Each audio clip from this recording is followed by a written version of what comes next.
Parfois, un murmure traverse le tumulte du quotidien. Il ne vient pas de l'extérieur et il ne se formule pas avec des mots. C'est un souffle doux et profond qui naît au plus intime de l'âme. Un appel qu'on ne peut ignorer. L'as-tu déjà ressenti un jour, cette agitation dans la poitrine, cette sensation d'être destiné à quelque chose que tu ne peux encore nommer. Comme si ta vie avait un but plus vaste, un dessein qui dépasse tes jours, tes pensées, tes peurs. Cet appel n'est pas fortuit, il est ancien, il est réel, c'est la voix du sacré qui te rappelle que tu n'es pas seul. Qu'il existe d'autres êtres comme toi qui ont aussi perçu cette vibration au fond de leur cœur. Des hommes et des femmes qui, sans savoir comment ni quand, ont commencé à s'éveiller à une vérité qu'aucune école n'enseigne, qu'aucun livre ne contient. Une vérité qui ne se révèle que dans l'expérience profonde de l'âme. Ces êtres, on les appelle les élus, non pas en raison d'une quelconque supériorité ou d'un privilège, mais parce qu'ils ont en eux la disposition intérieure à entendre cet appel, à s'abandonner au chemin qui leur a été confié bien avant leur naissance.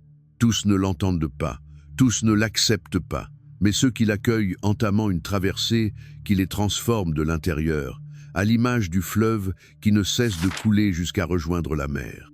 Les élus participent à une danse invisible qui se tisse dans chaque recoin du monde. Ils ne sont ni des héros parfaits, ni des saints inaccessibles. Ce sont des êtres humains. Ils ont peur, ils doutent, ils chutent et se relèvent.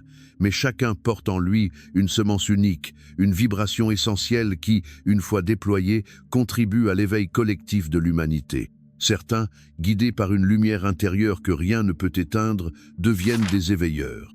D'autres, dont le cœur a connu la douleur et l'a transmutée en tendresse, sont nés pour être des guérisseurs.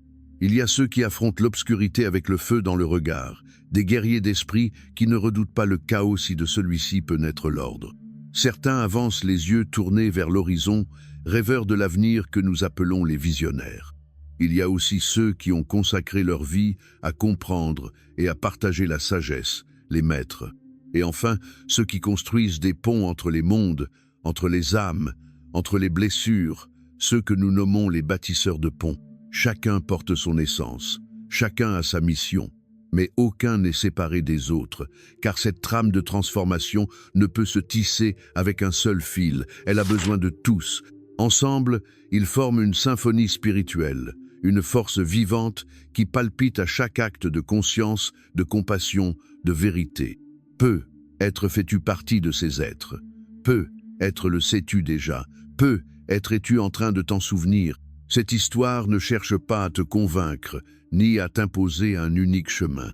Elle désire simplement t'accompagner à travers un paysage subtil, profond, où les archétypes de l'âme prennent vie et où peut-être tu reconnaîtras le reflet de ce qui habite en toi. Le monde se trouve sur un seuil. Ce n'est ni le premier ni le dernier, mais c'est l'un de ces moments où tout semble vaciller. Les anciennes structures se fissurent, les voix de la peur se font entendre. Et pourtant, à travers les failles, la lumière commence à poindre. Une nouvelle conscience germe, silencieuse, stable, nécessaire. Et pour que cette semence fleurisse, le travail silencieux et engagé des élus est indispensable. Cette histoire est donc un voyage, non pas vers l'extérieur, mais vers l'intérieur. Un voyage vers les recoins les plus lumineux et les plus sombres de l'âme. Accompagne-moi à la découverte des chemins de ces 6 archétypes. Permets-toi de ressentir si l'un d'eux résonne en toi. Car lorsque les éveilleurs, les guérisseurs, les guerriers, les visionnaires, les maîtres et les bâtisseurs de ponts reconnaissent leur essence et unissent leurs forces, le monde change. Et tu peux faire partie de cette transformation. Le voyage commence ici, sur le seuil de l'âme. Inspire profondément, écoute.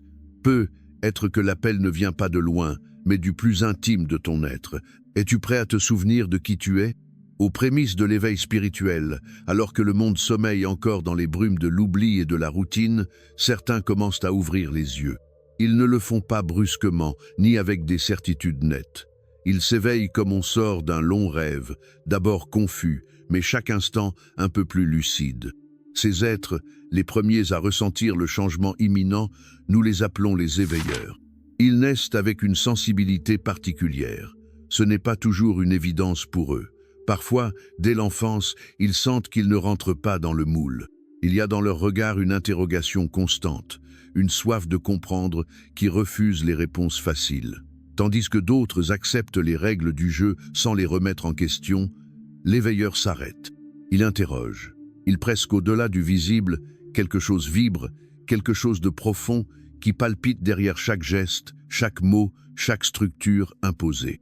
Mais ce n'est pas seulement une pensée curieuse qui les caractérise, c'est surtout un cœur vaste, un cœur capable de percevoir la douleur de l'autre, même sans mots, une intuition qui traverse les masques, les étiquettes, les apparences. L'éveilleur voit ce que d'autres ne voient pas. Non parce qu'il posséderait un don extraordinaire, mais parce qu'il a appris à regarder avec l'âme. Sa mission est simple, mais immense. Inviter les autres à s'éveiller, non par des cris, des injonctions ou des dogmes. Il le fait par sa présence, par des mots qui semblent jaillir du cœur même, par des silences qui réveillent les fibres endormies, par des gestes qui brisent la routine et secouent les consciences. Un éveilleur peut se trouver n'importe où. Il n'a pas besoin de chair, ni de scène, ni d'une autorité venue de l'extérieur. Il peut être un enseignant, un artiste, un ami, une mère. Parfois, il ne sait même pas qu'il est en train de remplir sa mission.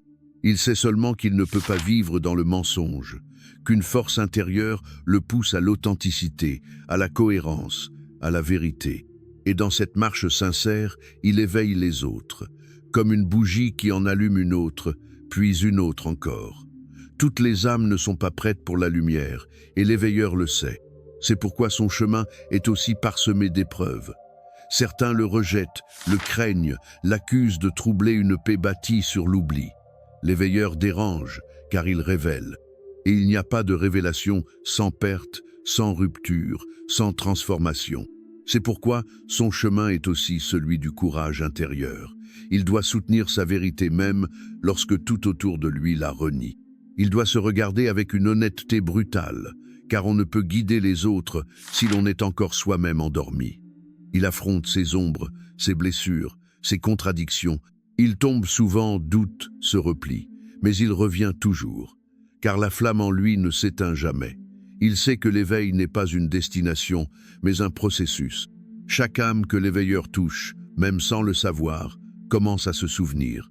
Et dans ce souvenir, quelque chose de nouveau naît.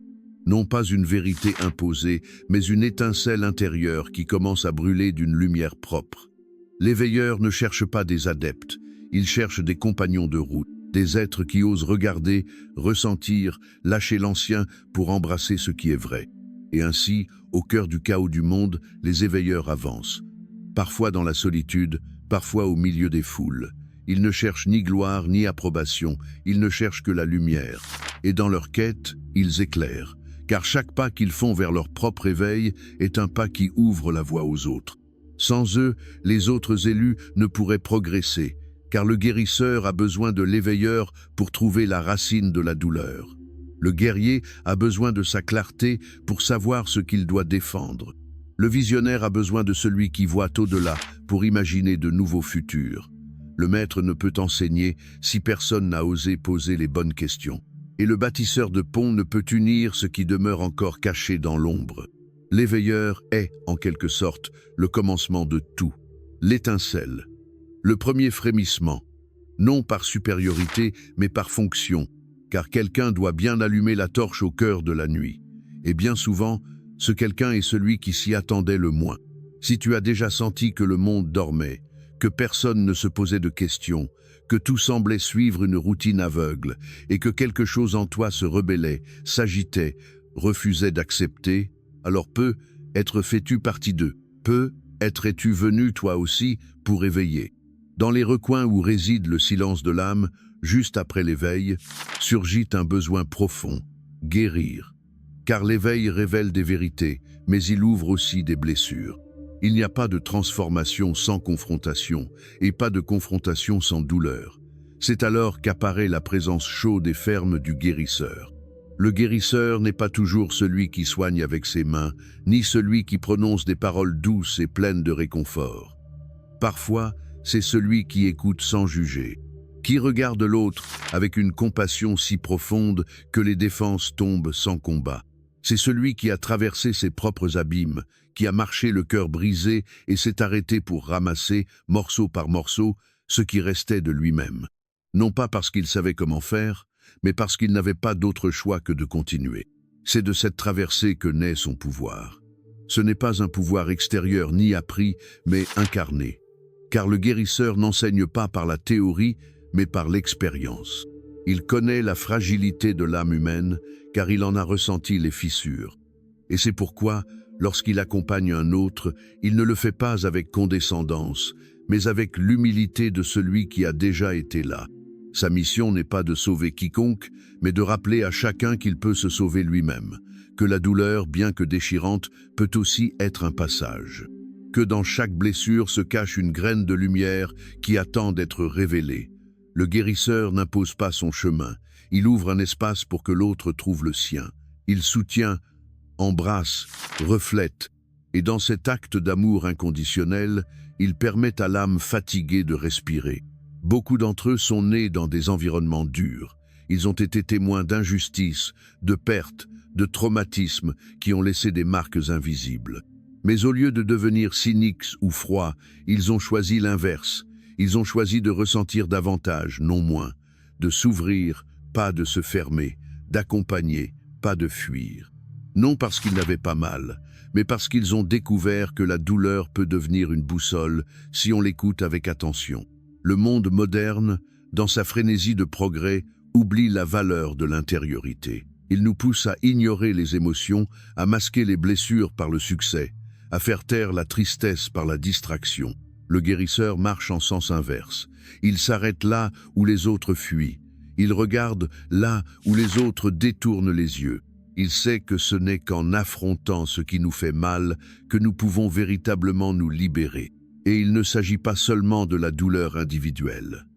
Il porte aussi la douleur collective.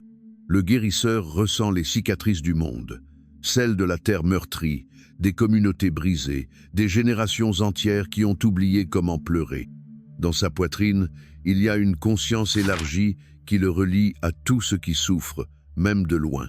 Non pas comme un fardeau, mais comme une mission, offrir du soulagement, ne serait-ce qu'un peu, être un souffle dans la tempête. Il n'est pas toujours compris. Certains confondent sa douceur avec de la faiblesse.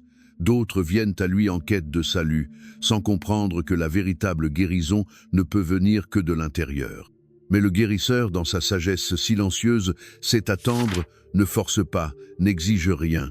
Il est simplement là, présent, disponible, comme un refuge au cœur du chaos. Dans la danse des élus, sa présence est indispensable.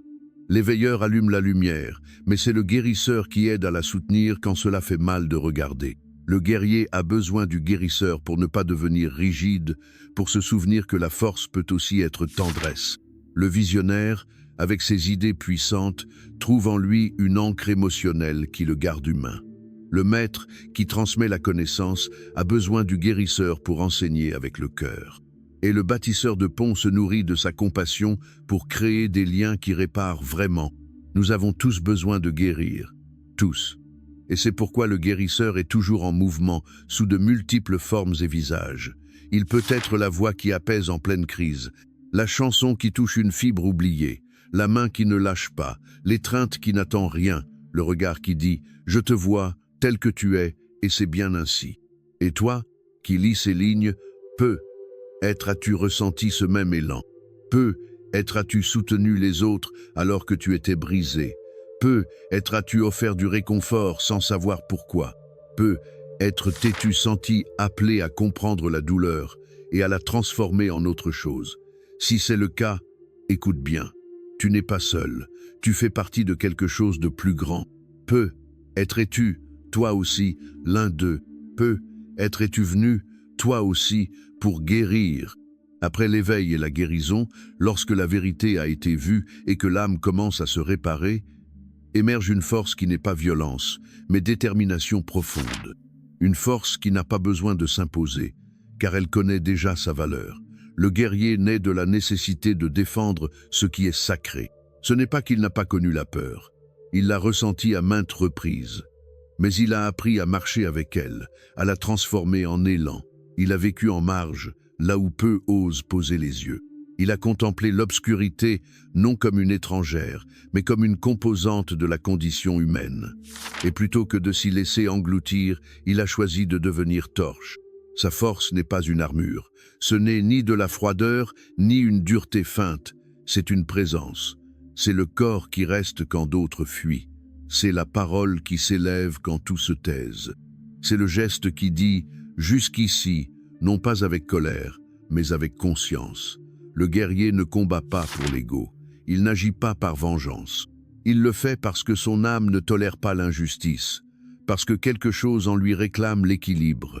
Le guerrier doit apprendre à reconnaître ses formes, à ne pas confondre réaction et intention, à ne pas se laisser emporter par la tempête qu'il cherchait à apaiser.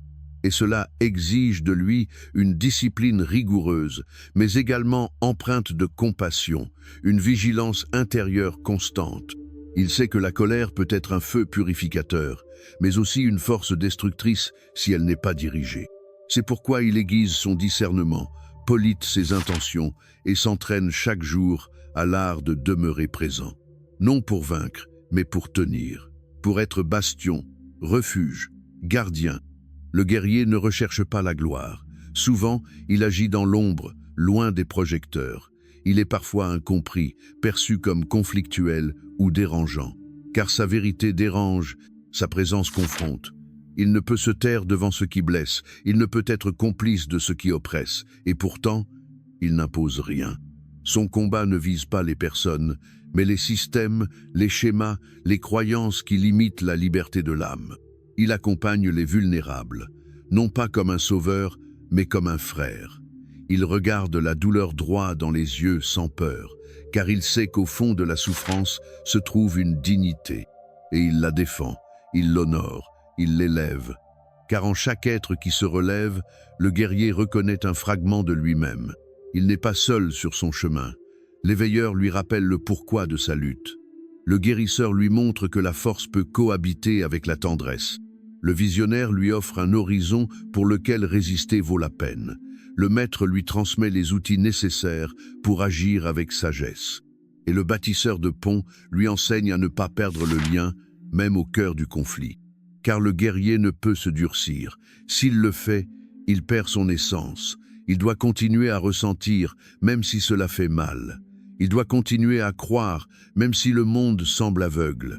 Il doit se souvenir que sa force ne réside pas dans la dureté, mais dans sa capacité à contenir le feu sans se brûler, à être canal et non réservoir, à agir depuis le centre et non depuis la réaction. Tous ne comprennent pas son chemin, tous ne le suivent pas. Mais quand le chaos règne, quand l'espoir s'éloigne, c'est son pas ferme qui marque le commencement du changement. Et toi, qui lis ces lignes, as-tu senti cette même fureur sacrée? Y a-t-il en toi quelque chose qui ne tolère pas l'injustice? As-tu élevé la voix quand tout te disait de te taire? As-tu protégé, résisté, défendu? Si c'est le cas, n'en doute pas, il y a du feu en toi. Un feu qui n'anéantit pas, mais qui éclaire. Être-tu, toi aussi, l'un d'eux? Être-tu venu, toi aussi, pour protéger? Quelque part entre le monde tel qu'il est et le monde tel qu'il pourrait être, habite l'âme du visionnaire. Il ne marche pas les pieds ancrés dans la terre, ni les yeux rivés sur ce que les autres appellent la réalité.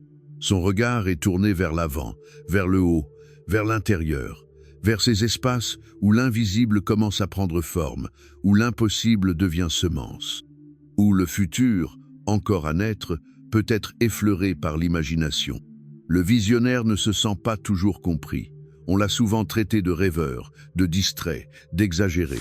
Il a vécu avec le sentiment de percevoir des choses que les autres ne voient pas, des idées qui paraissent trop grandes ou trop lointaines.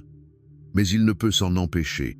Son âme a été conçue pour regarder au-delà de l'horizon, pour pressentir des chemins là où aucun sentier n'existe encore.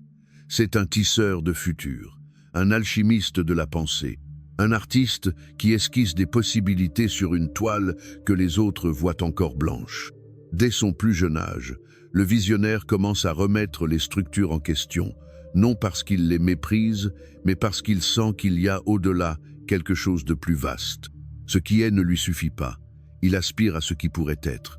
Et ce désir devient boussole, moteur, feu intérieur qui le pousse à avancer, même sans garantie que sa vision se réalisera. Mais son don ne se limite pas à imaginer. Il voit, avec une clarté parfois accablante.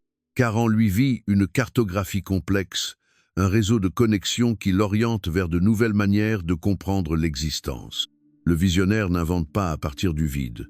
Il écoute, il se connecte à ce qui n'est pas encore né mais qui palpite déjà. Il perçoit les pulsations du changement avant qu'elles ne se manifestent. Et lorsqu'il partage ce qu'il voit, il se heurte souvent à des regards vides, à des doutes, à de la peur. Car tous ne sont pas prêts à abandonner ce qu'ils connaissent. Car l'avenir, lorsqu'il se présente pour la première fois, apparaît souvent comme une menace au confort de l'habitude. Mais le visionnaire ne renonce pas. Il sait qu'il n'a pas besoin de convaincre tout le monde. Il sait que ses idées sont des graines et que chacune germera en son temps. C'est pourquoi il cultive la patience, l'art de semer sans attendre de récolte immédiate. Il fait confiance, même quand ça fait mal, même quand il doute, même quand la solitude le frôle. Cet équilibre est son apprentissage constant. Savoir quand rêver et quand bâtir, quand parler et quand écouter, quand persister et quand s'abandonner à ce qui ne peut être forcé. Et là, dans cet espace de maturation intérieure, sa vision devient plus claire, plus réelle, plus vivante. Le visionnaire n'est pas seul dans sa danse. L'éveilleur lui offre de la clarté en ouvrant la voie par la conscience. Le guérisseur l'aide à soutenir l'émotion que ses visions éveillent. Le guerrier le protège pendant que ses idées prennent racine. Le maître lui apporte le langage, la structure, la profondeur. Et le bâtisseur de pont lui montre comment rendre ses visions accessibles aux autres, comment traduire l'éthéré en quelque chose que le cœur humain puisse reconnaître. Car une vision ne vaut que si elle peut être partagée, si elle peut toucher des vies, éveiller des transformations, résonner dans l'âme collective. Et c'est là que réside le véritable défi du visionnaire, non seulement imaginer, mais offrir, non seulement créer, mais semer, non seulement voir, mais inviter à voir. Et toi, qui entends ces mots, peut-être as-tu ressenti cet élan, peut-être as-tu eu des idées qui semblaient trop vastes, peut-être as-tu senti que le monde pouvait être différent, plus beau, plus juste, plus complet. Peut-être t'es-tu senti seul avec tes rêves, incompris, voire moqué. Ne les abandonne pas, n'éteins pas cette étincelle. Peut-être es-tu, toi aussi, l'un d'eux. Peut-être es-tu venu, toi aussi, pour créer. Après le rêve et l'idée, après l'éveil et le combat, vient le moment de comprendre, d'ancrer, de guider. C'est alors que le maître se révèle. Non pas comme une figure autoritaire, ni comme celui qui détient toutes les réponses, mais comme celui qui a suffisamment marché pour transformer son vécu en sagesse. Le maître ne vient pas avec des dogmes, ni des formules toutes faites. Son enseignement naît de l'humilité de celui qui a appris à travers l'erreur, l'émerveillement et la patience. Dans le silence de son âme, le maître écoute avant de parler. Il observe non pour juger, mais pour comprendre, car il a appris que chaque être humain est un univers, que chacun avance à son propre rythme, depuis sa propre altitude, et c'est dans cette diversité qu'il voit la richesse. Sa mission n'est pas de façonner l'autre, mais d'offrir des outils pour que chacun découvre et développe sa propre voie, sa propre vérité. Le maître a d'abord été apprenti, disciple de la vie, de ses chutes et de ses rencontres. Il a été ignorant et curieux, têtu et persévérant, et il l'est encore, car il n'a jamais cessé d'apprendre. Chaque conversation, chaque silence, chaque moment d'incertitude est pour lui une opportunité d'approfondir. Et c'est dans cette posture d'apprentissage constant qu'il trouve la source de son enseignement. Le maître ne se définit pas par son rôle, ni par la reconnaissance extérieure. Parfois, il enseigne dans une salle de classe, parfois dans une conversation intime, parfois simplement par l'exemple silencieux de sa vie. Il n'a pas besoin de titre ni d'autorité formelle. Sa présence suffit. Son regard, sa manière d'être, enseignent déjà. Car il a incarné ce qu'il transmet, il a fait de son savoir une manière d'exister. Et cela le rend profondément humain. Non idéalisé, non distant, mais proche. Capable de dire « je ne sais pas » sans perdre sa lumière. Capable de reconnaître sa vulnérabilité tout en demeurant guide. car le vrai maître n'a pas besoin d'être parfait, seulement d'être authentique. Et c'est dans cette authenticité qu'il inspire. Dans un monde saturé d'informations et de bruit, sa présence est un phare. Il aide à discerner entre savoir et sagesse, entre donner et sens, entre répéter et comprendre. Et il le fait dans le respect de la liberté de chacun, sans manipulation, sans imposer un chemin unique. Le maître rencontre aussi des défis. Parfois, sa voix n'est pas entendue. Parfois, son message est mal interprété. Parfois, ses mots tombent dans une terre stérile. Mais il continue à semer, car il a confiance, car il sait que l'apprentissage authentique germe à son rythme, car il comprend que sa tâche n'est pas de contrôler les fruits, mais de prendre soin du sol, d'arroser avec patience, d'être là quand l'âme de l'autre sera prête. Et dans le tissu sacré des élus, son rôle est irremplaçable. L'éveilleur allume l'étincelle, mais c'est le maître qui lui donne des mots pour être comprise. Le guérisseur soutient l'âme blessée, et le maître l'aide à intégrer ce qu'elle a traversé. Le guerrier combat avec courage, mais a besoin de la sagesse du maître pour choisir ses batailles. Le visionnaire rêve l'avenir et le maître lui donne structure. Le bâtisseur de ponts relie les cœurs et le maître leur apprend à avancer ensemble.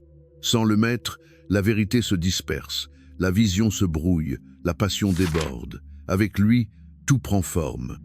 Car sa mission est invisible, mais essentielle, permettre une transformation profonde et durable, non pas à travers l'urgence, mais depuis la racine.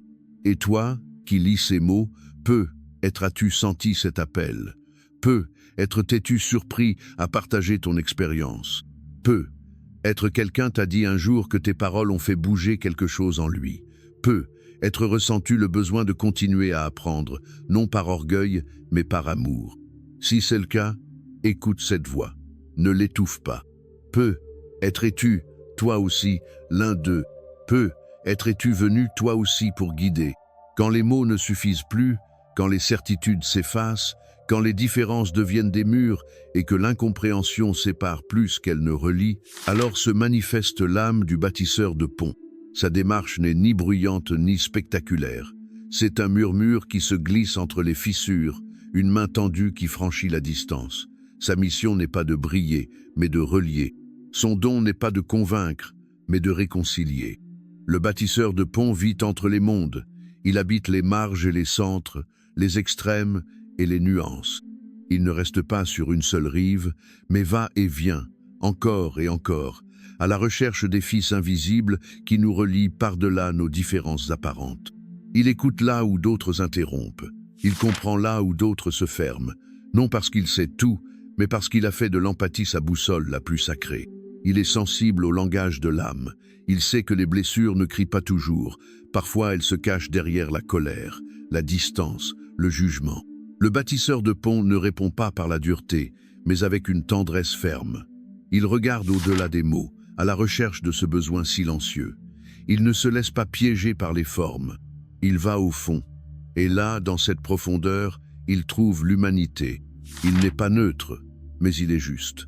Il ne prend pas parti pour des camps, mais pour la possibilité de l'entente. Il ne cherche pas à effacer les différences, mais à apprendre à marcher avec elles. Il reconnaît la valeur de chaque perspective, même celle qu'il ne partage pas, car il a compris que l'unité véritable ne réside pas dans l'uniformité, mais dans l'harmonie de la diversité. Le bâtisseur de ponts a lui aussi connu la rupture. Il a ressenti la séparation dans sa chair. Il s'est trouvé au cœur de conflits qui l'ont traversé. Mais il n'a pas fermé son cœur. Il a choisi le chemin le plus difficile, celui de s'ouvrir encore davantage, car il sait que la douleur peut nous refermer, mais qu'elle peut aussi nous apprendre à embrasser. Il a la patience de celui qui sait attendre, l'art de celui qui n'impose pas, le silence de celui qui comprend que parfois le cœur a besoin d'espace plus que de mots. Sa présence est un baume. Elle n'est pas toujours comprise d'emblée, mais lorsqu'on l'écoute, quelque chose se détend. Il ne transforme pas la réalité du jour au lendemain, mais il sème une possibilité. Un pont ne se traverse pas s'il n'est pas d'abord construit, et c'est lui qui pose la première pierre. Dans un monde enclin à la polarisation, sa tâche est plus nécessaire que jamais. Il nous rappelle qu'au-delà de nos opinions, de nos peurs et de nos désirs, il existe un désir commun, celui d'être vu, d'être compris, d'être aimé. Le bâtisseur de ponts rend visible ce désir, et il le transforme en action. Il n'est pas seul dans son voyage. L'éveilleur lui montre les vérités qu'il faut dire. Le guérisseur lui apprend à ne pas juger la blessure. Le guerrier le protège lorsqu'il s'expose. Le visionnaire l'inspire avec un monde qui n'existe pas encore. Le maître lui offre les outils pour traduire la complexité en langage de l'âme. Et lui, en retour, unit tout cela, tissant avec patience la toile où toutes les missions peuvent se rencontrer. Car sans pont, les chemins restent isolés. Sans pont, chaque don devient une île. Le bâtisseur de ponts ne relie pas seulement des personnes, il relie des dimensions, il relie les temps, il relie les blessures aux possibilités. Et dans cette union silencieuse mais solide se révèle la plus grande des sagesses. Tout est lié, rien ne se produit en solitaire. Et toi, qui es arrivé jusqu'ici, as-tu ressenti cet élan de rapprochement? As-tu souffert de voir les liens se briser? As-tu cherché à comprendre, même quand il aurait été plus simple de rejeter? Si un jour tu as été un canal entre deux mondes, si un jour tu as choisi d'unir au lieu de diviser, alors écoute. Être-tu, toi aussi, l'un d'eux? Être-tu venu, toi aussi, pour unir? Le voyage arrive à son dernier tournant, mais non à sa fin, car ce qui est vrai ne se termine pas, cela se transforme. Tu as parcouru les paysages de l'âme, tu as entendu l'écho de mots que tu ne soupçonnais être pas en toi. Tu as croisé le regard des 6 archétypes qui soutiennent la trame sacrée de l'éveil collectif. Celui qui allume, celui qui répare, celui qui protège, celui qui imagine, celui qui enseigne et celui qui relie. Chacun avec sa voix, sa force, sa blessure, sa lumière. L'éveilleur ouvre les yeux qui avaient oublié de voir. Le guérisseur touche avec des mains invisibles les fibres rompues de l'esprit. Le guerrier se dresse comme gardien de la justice, comme bouclier pour ceux qui ont encore peur. Le visionnaire trace des chemins à l'encre de demain. Le maître nourrit de sagesse ce qui est prêt à éclore. Et le bâtisseur de ponts, avec une patience infinie, tisse les fils invisibles qui les relient tous. Rien de cela ne t'est étranger. Le monde a besoin de tes yeux, de tes mains, de ta voix. N'attends pas d'être parfait pour commencer. Tu n'as pas besoin d'avoir toutes les réponses, ni d'être certain de qui tu es. Tu as seulement besoin d'être disponible, d'être présent, d'écouter, de ressentir, de t'ouvrir à la possibilité qu'il y a quelque chose de plus, quelque chose qui vibre derrière les formes, en attente d'être reconnu. Être que tu n'es pas seulement l'un d'eux. Être-tu tous à la fois. Être t'éveilles-tu avec force, guéris-tu avec amour, luttes-tu avec un but, crées-tu avec vision, enseignes-tu avec humilité et unis-tu avec compassion. Car les archétypes ne sont pas là pour nous enfermer, mais pour nous révéler. Ils sont des miroirs de potentiels endormis, des portes vers ce que nous sommes lorsque nous cessons d'avoir peur. Et si aujourd'hui tu sens que quelque chose en toi commence à s'allumer, ne l'éteins pas. Laisse cette lumière brûler, non pas comme un feu qui consume, mais comme une flamme qui guide. Car d'autres cherchent aussi. Il y a des âmes qui ignorent encore qu'elles peuvent s'éveiller, et tu peux être le miroir qui les invite à se reconnaître. Ce canal n'est pas simplement un espace numérique, c'est un temple invisible. Un refuge pour ceux qui cherchent du sens, un phare pour ceux qui se souviennent. Ici, chaque mot est semé avec intention. Chaque histoire, chaque enseignement est une étincelle pour allumer la conscience, et tu en fais partie. Si ce message a touché quelque chose en toi, si une phrase a résonné dans ta profondeur, si une image a ravivé des mémoires oubliées, je t'invite à rester avec nous, à devenir membre actif de cette communauté d'âmes éveillées, non par effet de mode, non par curiosité, mais par vocation. Abonne-toi non seulement d'un clic, mais avec ton énergie. Donne une voix à ton âme à travers un commentaire. Partage ce que tu ressens, ce que tu es, ce que tu espères. Tu ignores à qui tu pourrais inspirer en le faisant. Tu ne sais pas combien d'âmes attendent un signe. Être que ce signe, c'est toi. Et si un rôle a résonné en toi, nomme-le, écris-le, proclame-le. Car en te nommant, tu commences à te souvenir. Et en te souvenant, tu commences à briller. C'est ton moment, c'est ton appel. Toi aussi, tu fais partie de cette grande danse cosmique. Toi aussi, tu es venu pour transformer. Bienvenue, nous t'attendions.